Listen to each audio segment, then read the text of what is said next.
Hi, everyone, and welcome back to the Club Ken podcast. My name is Kendall Drummond, and this podcast was created to tell the stories behind the athletes and people I've had the privilege of knowing throughout my whole soccer journey. And for today's guest, I have a very hard time finding the correct words to fully articulate how much this individual means to me, and that person is the one and only Sierra B. Hudson.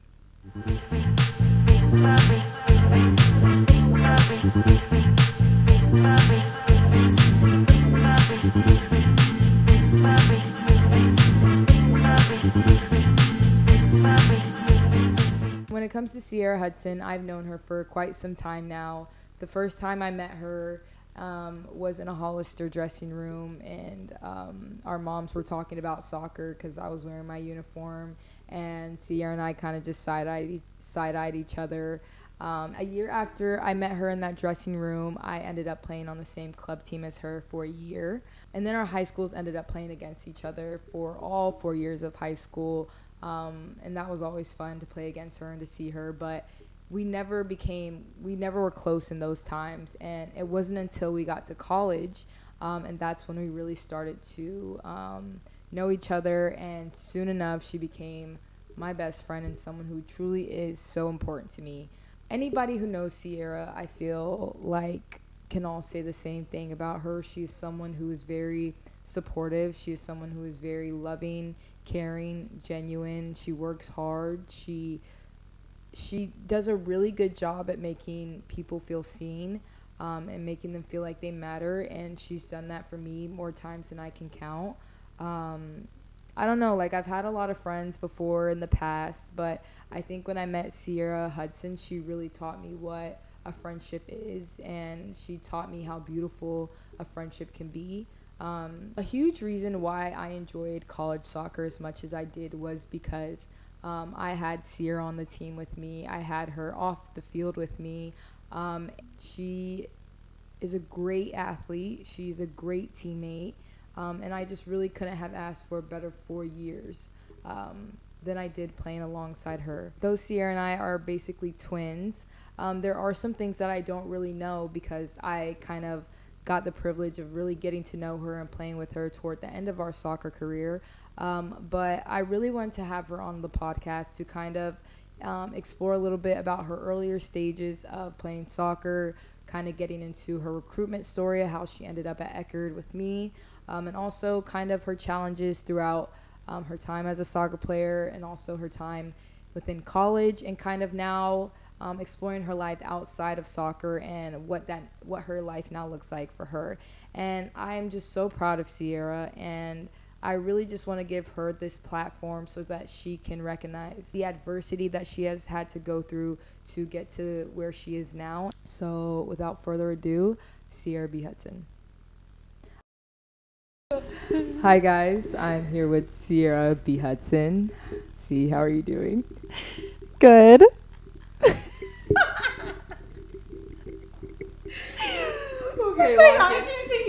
I can't take myself seriously. So.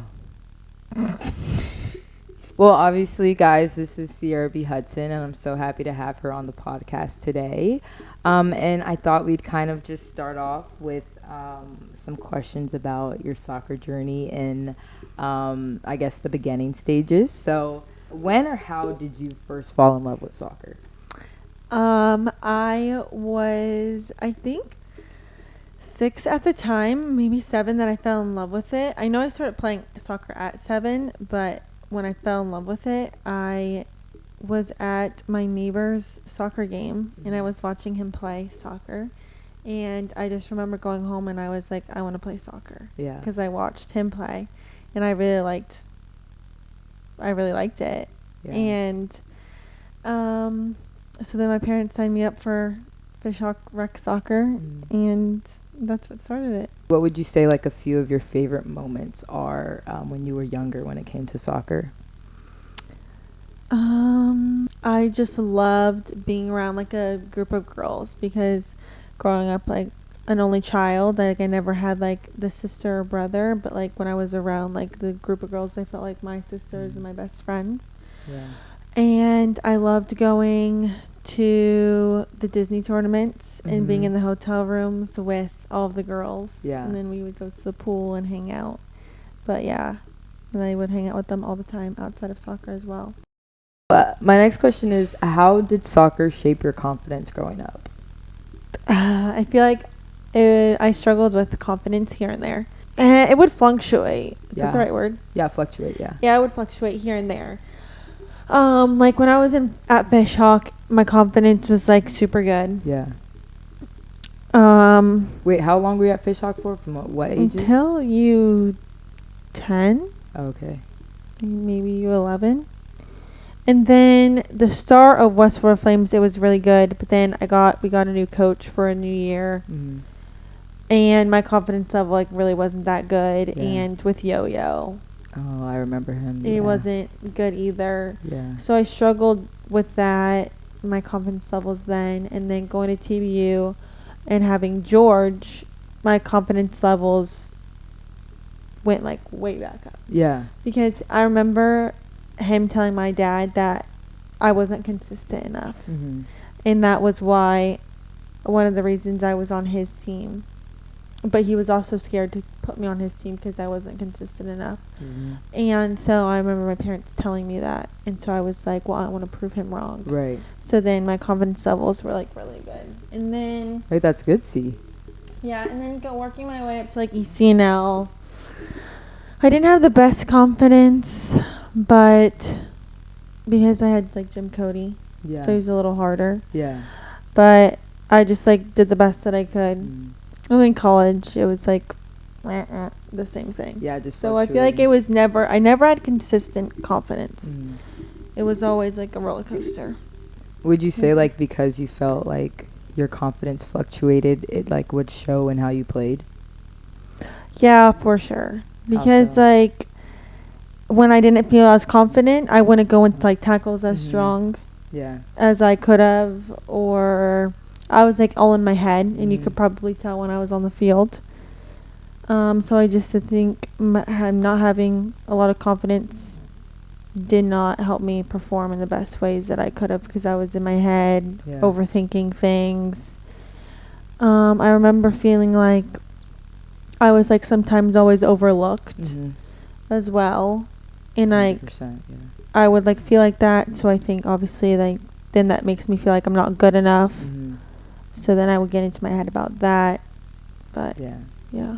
And I think like in conversations we had, it was like you're like, I'm always doing the right thing, but like it's not gonna matter to the coaches and Right. stuff like that. Yeah, and I especially felt that way like sometimes in college, like Yeah. yeah, I can get the you're doing great or Mhm. like good job getting pointers, but it's like Yeah. it's not always gonna go where I want it to go. Yeah, that makes sense. But speaking of college, obviously we went to the same college, but We you did. recruited. You like committed a year and a half before I did, I think, Yeah. because I was one of the last people to commit. Mhm. But what was that recruiting process like for you? It was good. It was like interesting though because when I was on George's team with Tom, you had Tom, I right? remember Tom. Yes. And I remember he came up to me. We were at some soccer game, and he came up to me and he was like, "What do you think about Eckerd College?" Mhm. And I was like, "I don't even know what that is. I'm not going there." Yeah. And I like turned it down right then and there. And I remember like after the game, I told my parents, and they were like, "You can't do that. Like you need to keep your options open." Mhm.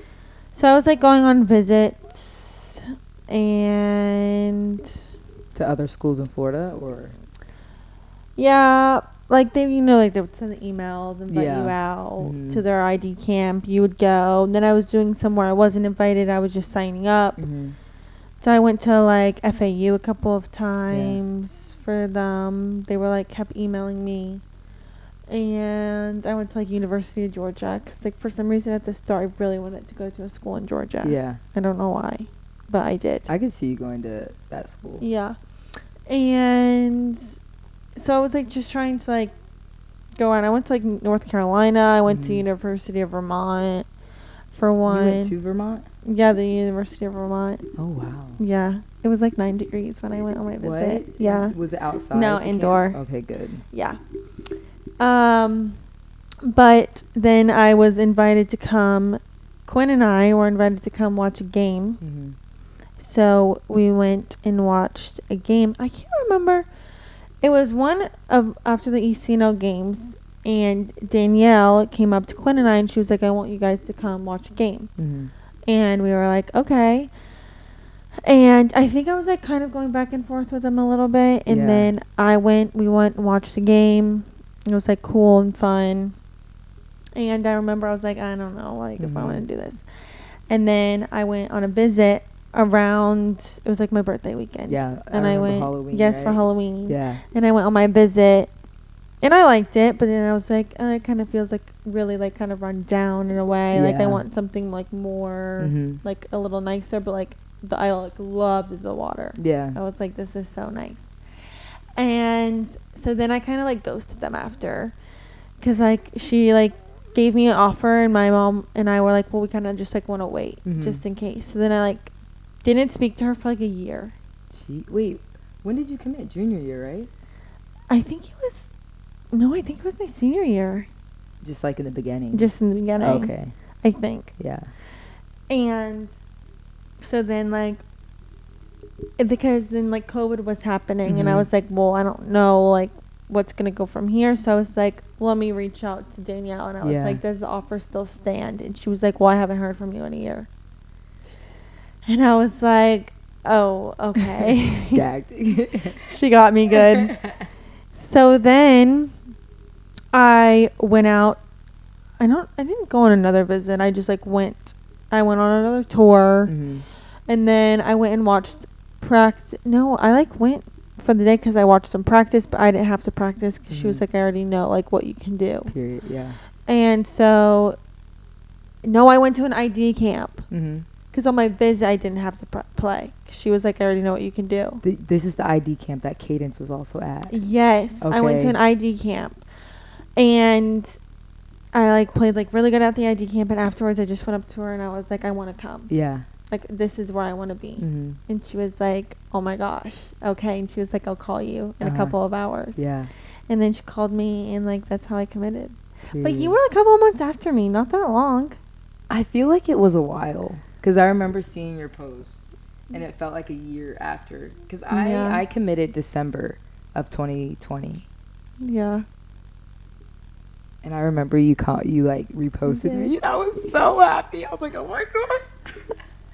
I still have the screenshot somewhere, but I screenshot that so quick. I was like, Sierra B. Hudson reposted me, and you're like, can't wait to play with you again. I know. I think I did comment something like that. But was it like hard mentally for you think, or was it just kind of? No, I don't think it wasn't hard mentally at all. Like, I don't know. It was kind of like easy in a way, but then it was like hard because like I also like really liked FAU. Mm-hmm. But they were just like so hard to talk to. Yeah. Like they would always like email me to like come, and like he was a head coach for the Boca team, the club team Boca, and he would always talk to me after the games. And like that's one of the visits I came. He was like, I'm gonna email you. I want you to come. Yeah. And then I would go, and then they would like take the time to like coach me. Right. On like what they wanted me to do. So I was like, okay, like maybe this is like because they weren't coaching like anyone else. And I was like, oh, like maybe they want me. And then afterwards, like silence. I was like, okay. I also, you were talking to them, no? So when I first got into like, when I got on the phone with Jim Cody, I remember one time because he was like, try out for ECNL. Yeah. And so I tried out for ECNL, and he was like, FAU is interested in you. But that's it. That was it. Like that was all I heard, like from him. Like I didn't get an email or anything. I heard that like I was hearing from people like that they're really hard to like communicate with. Yeah. And so he kind of just threw that name out there, and I was like, okay. But then nothing ended up happening from it. Yeah. Did you like care if you went like D1 or D2? No, I like wanted to go to D1, you know, because it's like always like the goal. But I just think I didn't understand like the recruiting process in a way. Like looking back on it now, like I probably didn't put like, I feel like it was like my parents like, oh, like this school is a good school. Like it wasn't like me like looking like as much. Like I would look here and there, but like I didn't even know like where to look, what to do. Yeah. But I feel like I don't know. I feel like me, I didn't even know what the difference between a D1, D2, D3 school was until like I got to Eckerd. Really. Yeah, I feel like that's with the Sunshine State Conference. Like I had no clue what that was until I went to Eckerd. Yeah, same. And I didn't even know it was like the best in Florida. Yeah, me either. I didn't like know that I had either. no clue. Wait, FAU's D1, right? Yeah, FAU, USF, UF. I remember I wanted to go to UF, but that was when I was younger and I'm not smart enough for that.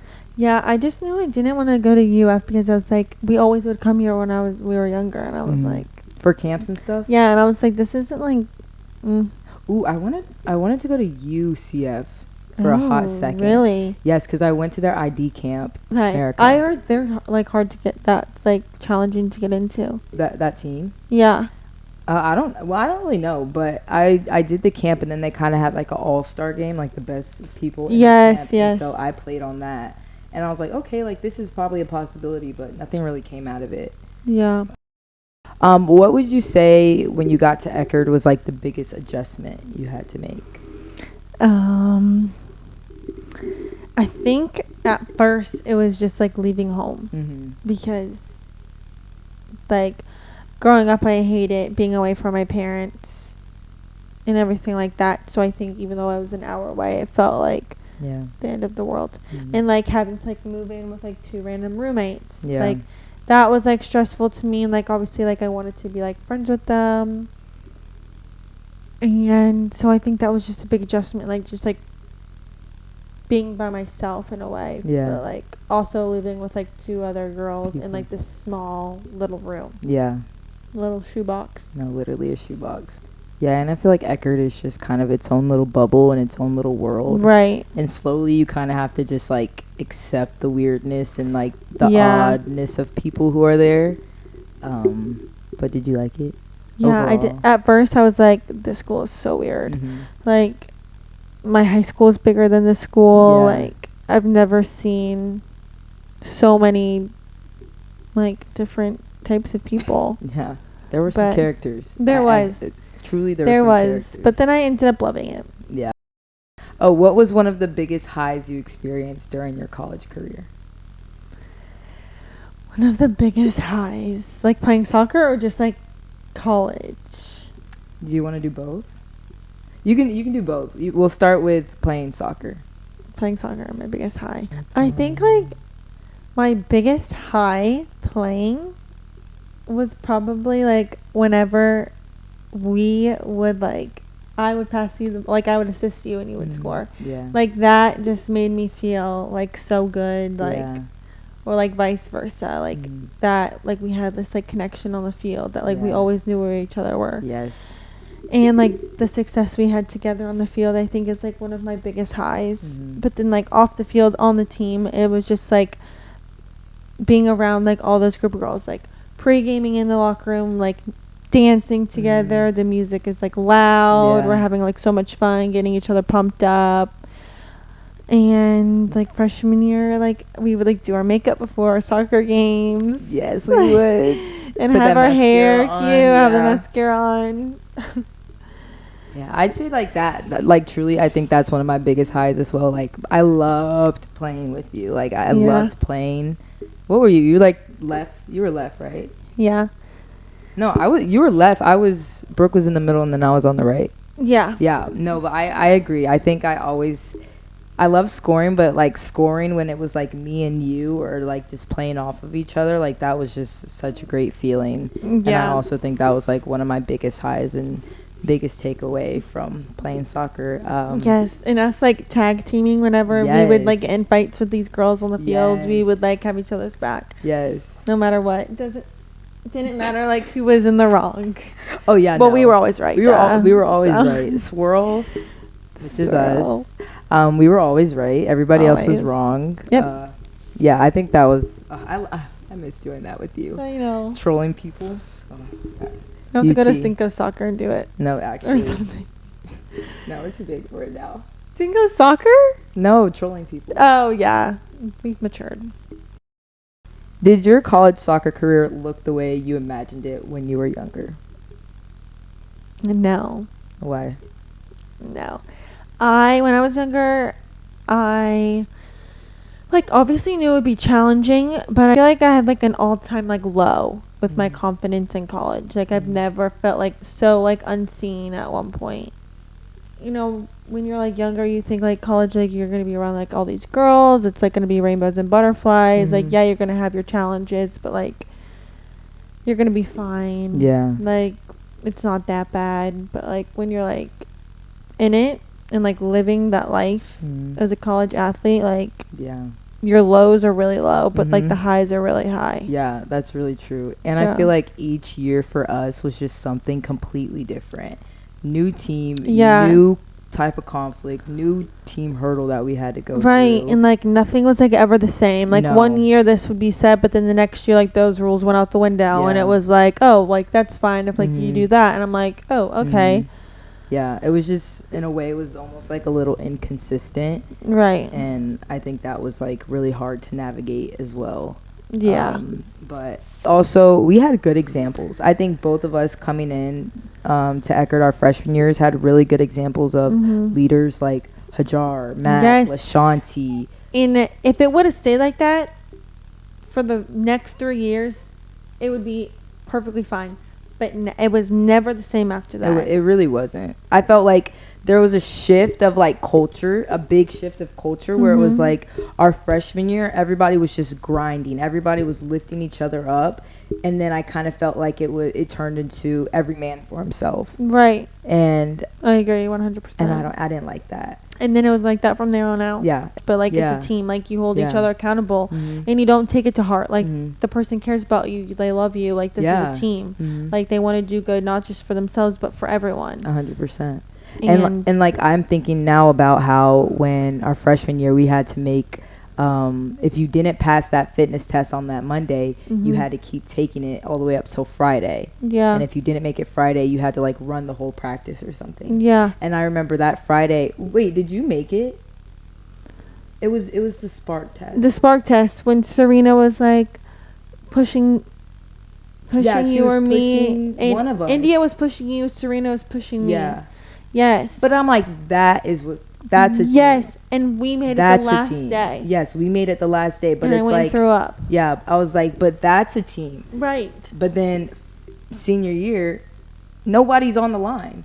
No. Nobody's on the line. You're 5 feet ahead of the line. Right. Yes. And I remember you would get so mad. I just got so pissed because you were in the group behind. Yeah, I was behind in the us group before you. Oh, before us. And I was the only one behind the line. Everybody's 5 feet ahead, like cheating. Right. And it's like, is nobody seeing this? Right. And you know, that's the thing, like with Danielle, like she, like, it might have, people have their opinions that she wasn't a good coach, and like I can see where they're coming from, Yeah. but it's like she held us to a standard. She really did. And she did not let us go below those standards. And same with like Derek and Trent. Like, they all, like, they had these standards and we don't go below them. And that was for everybody. Yes, and that was for everyone. And I also think that made us respect everybody on that team way more. Right. Like, though Lashanti, she yelled at us a few times. She got in us. She was blunt. She was very honest. But like, that's a captain. That's a captain. And like, we understand that. She's a captain. We respect her. And she has to get on us. She's our captain. That's her Right. job. But I like that we didn't take it to heart. And I think the rest of our kind of like freshman year class didn't take it to heart. But I think just growing up, or going through that soccer journey and just having that major shift of culture and attitude also contributed to like me hating the sport. Because you kind of mentioned college was, your confidence was really low. Would you say like not just your confidence, but like that's when other mental struggles started to arise as well? Like anxiety, pressure. Yeah, and I think most of the time I just try to like ignore it. Like, oh, it's fine. Like, you're fine. Like, this will get better. Like, Yeah. whatever. Like, I just feel like I didn't focus on like my mental health in that Yeah. until like after I was over, like done with it. Like, that's when I was like, maybe I do want to go talk about it with like someone else. Yeah. But like, I just like would brush it off and ignore the feelings. Yes. Distract myself. I also think it's because like soccer is just when you're in the thick of season, everything is just happening so freaking fast. Yeah, it's like you don't have time. Yeah, you already don't really have time to do your schoolwork. You don't really have time to rest. And on top of that, you don't have time to, like, sit with your feelings and try to understand them. Exactly. So, like, the only option really is to ignore it, push it down, or, I don't know, until it bursts one day. Yeah, until it's like, oh my gosh, like, I'm going to explode, like, these feelings. Yeah. Like, did you feel like that kind of impacted your relationship with soccer? Like, did you enjoy it as much as, like, you once did when you got to soccer? No. I mean, to college? No. Like, at the end of the season, senior year, I was, like, done. I was, like, counting on the days until it was, like, the last game. Yeah. Like, I was, like, I cannot wait for this to be over so that I don't have to deal with anything. Like, I don't have to worry about any of this anymore. Like, I'm done. Like, I'll never have to experience any of these feelings again with soccer. So I was just ready. Yeah. I was ready for it to be over. And I feel like looking back on it, and even in the moment, I was like, the little girl in me would be so upset. Like, going in, like, freshman year, like, I loved soccer. I loved what I was doing. Like, everything like that. But then towards the end of it, I was like, I cannot wait for this to be over. And I think I kind of felt that because I also think me and you had kind of similar mindsets going into our senior year, because it was just nothing was the same. We weren't playing together, and I was playing with people who were good, but I felt like I didn't have that chemistry with, like, the way I do you. And, like, I don't know, I think playing with you, there was, like, a level of comfort and, like, confidence that I had. That's why I think we ate it up our junior year, because it was just like, I don't know, I think we were just having fun. And then when senior year came, I don't think either of us were having fun, and I think we just wanted it to be over. Did you want to add anything else to, like, your mental struggles? You feel like pressure from people? Yeah, I feel like I always felt pressured. Like, I always felt like there was eyes on me. And I always, like, felt pressured, like, I don't even know, especially, like, senior night and getting talked to in the cafeteria. And was, like, the only reason I was playing is because of the connection you and I have on the field. And I hate that.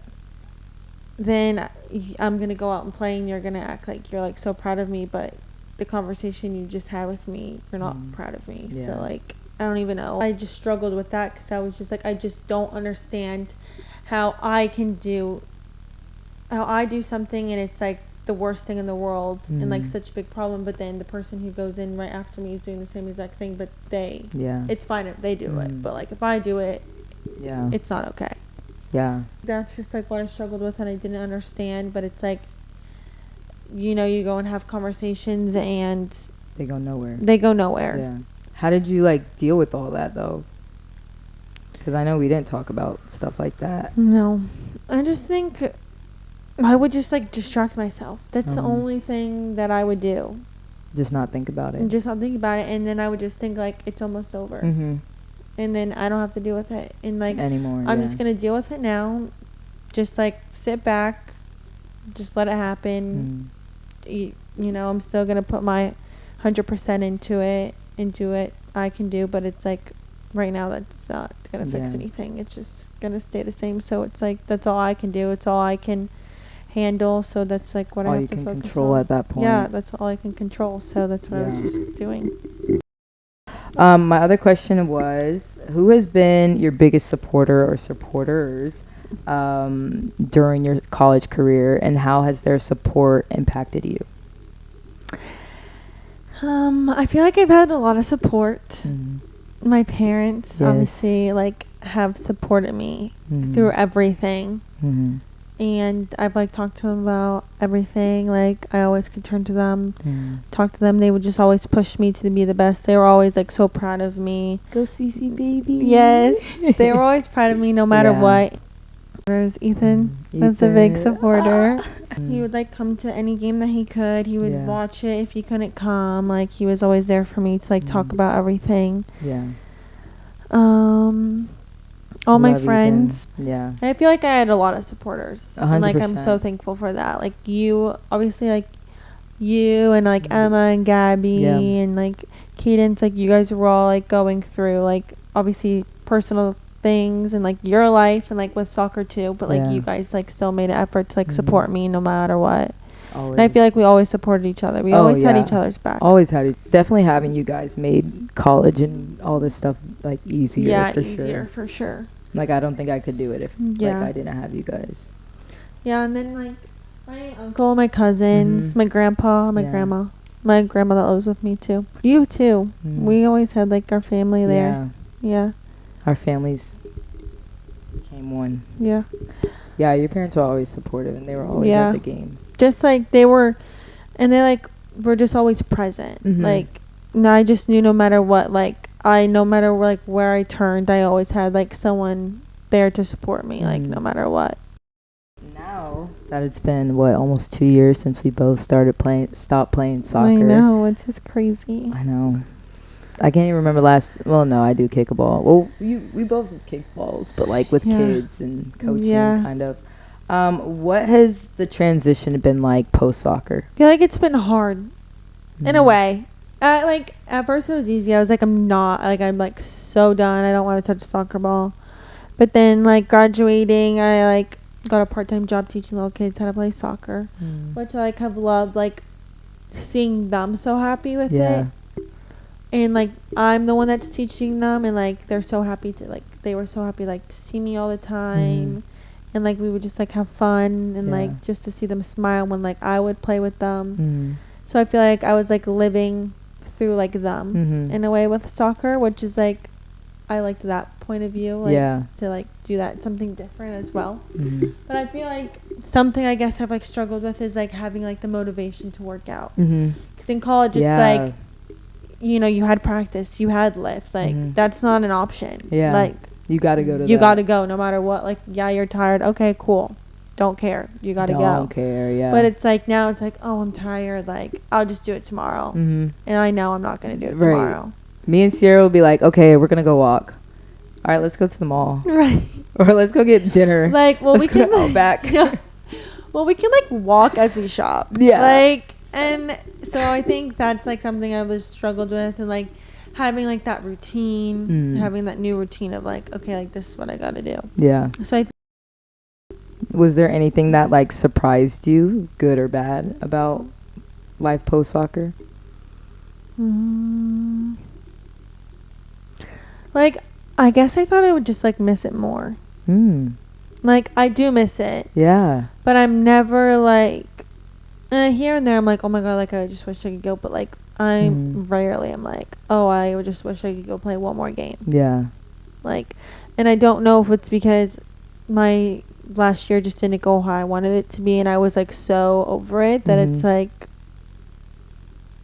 it is what it is. Like, it was gonna be over at some point in my life, and this is how it is. But I guess like that's like kind of been surprising. Yeah, that is like, I think that you put that perfectly. Like, I thought I was gonna miss it more too, and I think there are some elements that we both miss. But yes, for sure. I just miss like being in the lines during practice, like passing patterns and like talking about what we're gonna eat for dinner and stuff. Yes, like, and then like going from practice and going to eat dinner together. Yeah, like just those things. Yeah. Is that like what you miss the most about soccer, you'd say? Yeah, I just like I guess miss being around like a group of girls and like just like playing together. Practice was like usually like always fun. Yeah, it was. Like just like being together. Yeah. Doing small like sided games together, passing patterns. Yeah. Yes, and then sometimes we would have to like run a lot for these passing patterns. Yes. Oh my god, yes. Like the diamond. You remember that? Yeah. Ooh, I hated that. With the dummies too? Yes, and you had to like check the ball. Right. I don't know why I didn't like that. That was giving too much of center mid, and I didn't really vibe with that. Too much. Way too much. What are you most excited about for your future? To get that money. Get that money. Get that money. Get that money. I think I'm just excited to have a career. Have like stable income, provide for myself, not have to worry about like getting help from my parents, like eventually moving out, which is like crazy to think about. It's gonna happen soon. Yeah, I think just like finding like my career and like something that I love other than soccer, because I feel like that's soccer has always been my career. Yeah. And like it's been like soccer in school ever since I grew up. So it's like now graduating, it's like now you need to find something else that's your career and something else that you love and enjoy and want to put all your time and effort into. And I feel like that's what I feel like I'm trying to like figure out now. And I feel like that's what I'm excited for like my future, is to find out what I'm going to do for the rest of my life that I love and not something that I'm going to struggle with. Right. Sierra just got a new job as a 911 dispatcher. Yes. What are you most excited about, like, for that career? Because you're just now starting off. Yeah. I feel like I've always been told that I'm like so calm and I'm such a good listener. So like using those skills in like a real life situation and like, because like graduating with a human development degree, I was like, oh, like maybe I would want to be a therapist, but it's like I don't want to go get my master's degree. I don't want to do any more school that I need to do. So it's like in a way, I'm still using my degree, even though I'm not like really like using it, but like I'm applying like my skills that I've learned from there, and now putting it into here. So like I'm the first person that someone talks to on like their worst day. And like I'm the first one that picks up the phone. I'm the first one that's going to listen to them, like no matter what they're going through. So it's like me being that calming voice and using the skills that I have to help them and provide for them to hopefully make them happier and fix whatever that they need solved. Yeah. So that's what you're most excited about? Yeah, I feel like that's what I'm most excited for. I love it. Well, as we're closing, I have like 2 more questions. But I thought, because I do my intro and I kind of talked about you and introduced you, but I also mentioned that I'm very proud of you because I feel like I have known you for a while. Yes. But, I was weird. So I think you have just been, like, you are someone who's like very important to me for multiple reasons, and I'm just truly grateful that I was able to go through college with you and be with you, and you truly made college for me, and you kept me grounded, and you always brought me back to myself. And I think when I met you, I've never clicked the way I have with anybody but you, which I'm just really grateful for. And I'm proud of your journey with school, because both of us we were on the struggle bus for a little bit. We were both in those group chats, like, okay, get those GPAs up. But I'm proud for both of us for switching our majors and excelling in school and doing really well. And on top of that, I'm proud of you for your soccer career, even though it didn't go, even though there were like times where you did feel overlooked and things like that. I definitely noticed that as well. And I think as one of your best friends, and someone who cares about you and knows you, I think that was really hard for me to see you go through that. And I just hate that, but I am just really proud of you and proud of the woman that you're becoming. But I do want to ask you though, what is a moment throughout your soccer career where you've truly felt proud of yourself? Probably like one of my biggest proud moments of myself, because if you were to tell me in high school that I would even get into college, I'd be like, yeah, okay. Yeah. And then if you told me in high school, like, oh, like you're going to graduate college, I probably would have literally laughed in your face. Yeah. Because I never thought I would graduate college, like ever, because I struggled like so much with like school. But I think like I was just like so proud of myself for like just graduating college. Like that was such a big thing. Yeah. What about like a game?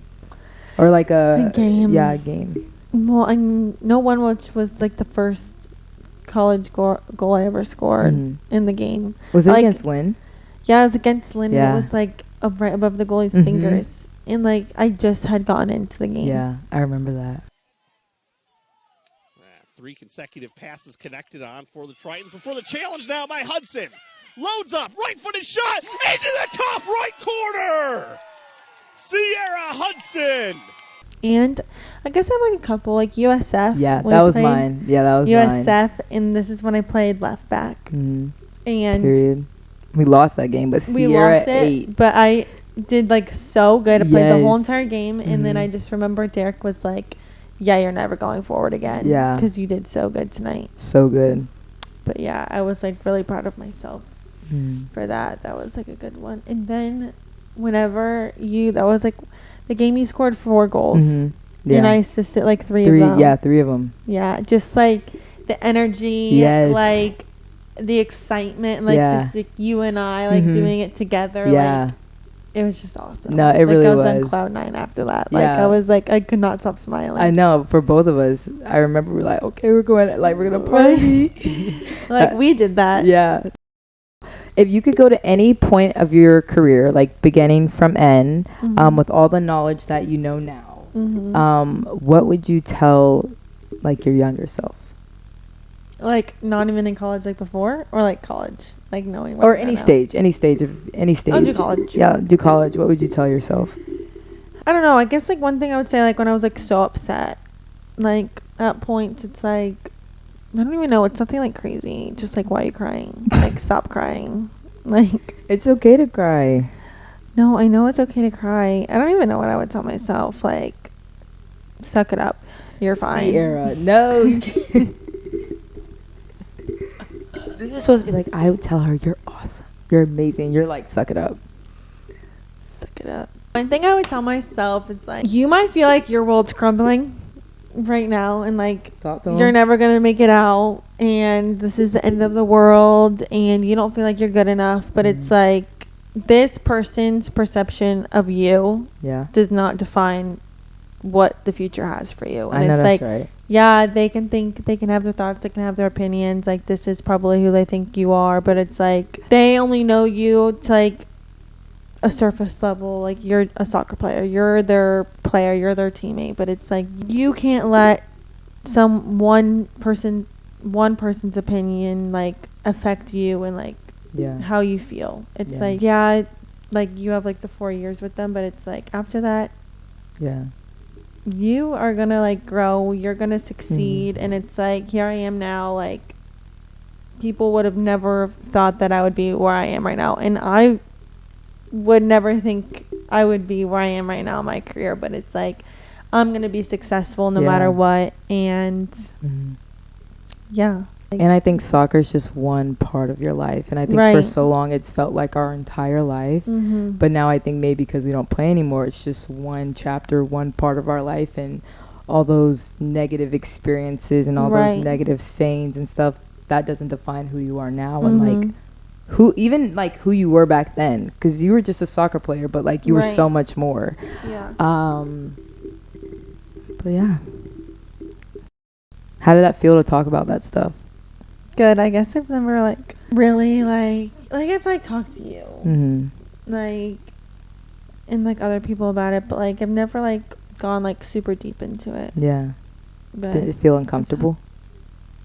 mm, My hands are sweating. really, Yeah. I don't think it really felt uncomfortable because like That's it's good. you. Like, I'm talking to you about it, and like I just know like I would not have gone through college if it wasn't because of you. No, ditto. Like you were like my rock, You were mine. and You the 4 continue to be my years. rock. I like Yes. even now. I don't think I could do life without you. Yeah, and I remember like in college, like sophomore year, I was like kind of like I do not like I'm not staying here. Like Yeah. I want to go, but it's like, girl, you ain't gonna enter that transfer portal and go No. somewhere else. Like, let's be Mm-mm. for real. And I knew that, and that's why I Yeah. never entered it or anything like that, because it's like you're not gonna go Yeah. up and restart all over again. And I didn't want Yeah. to do that, but it's like I just like wasn't happy with like soccer and like the school, but then I was fine. We thugged it out. We Yeah. the definition of thugging out, because my mom was like, Kendall, you can transfer. Like Yeah. our freshman year, and I was like, Mhm. I don't want to transfer. I want to stay here. Because like Yeah. obviously I became friends with you. Yes, and you loved the school. I loved the I school. remember I was like, I just like don't like it. And you're like, really? What?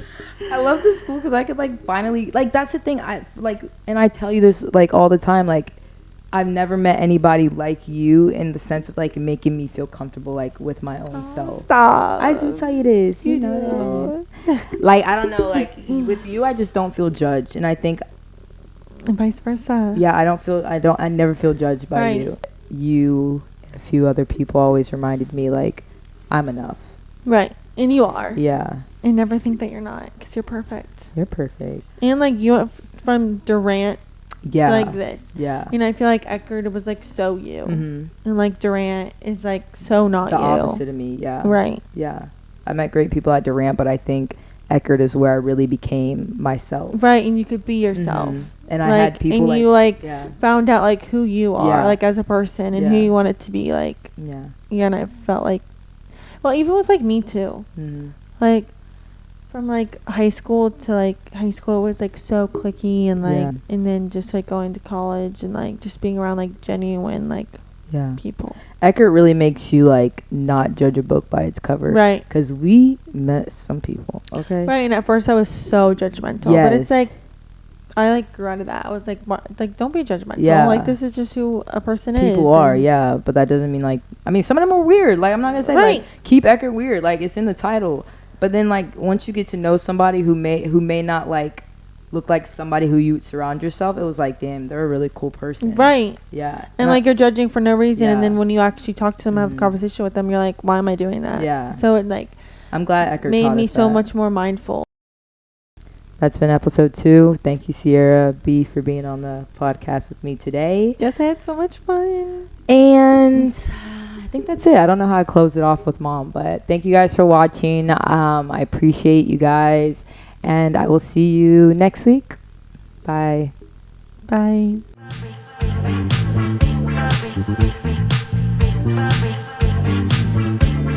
That's a good question. I don't know how to answer that. It's okay. Take your time. Cut. Chat. I also call her B because her middle name's Brooke, and that's also like her Instagram name. It's like Sierra B Hudson. So free plug. Go follow her.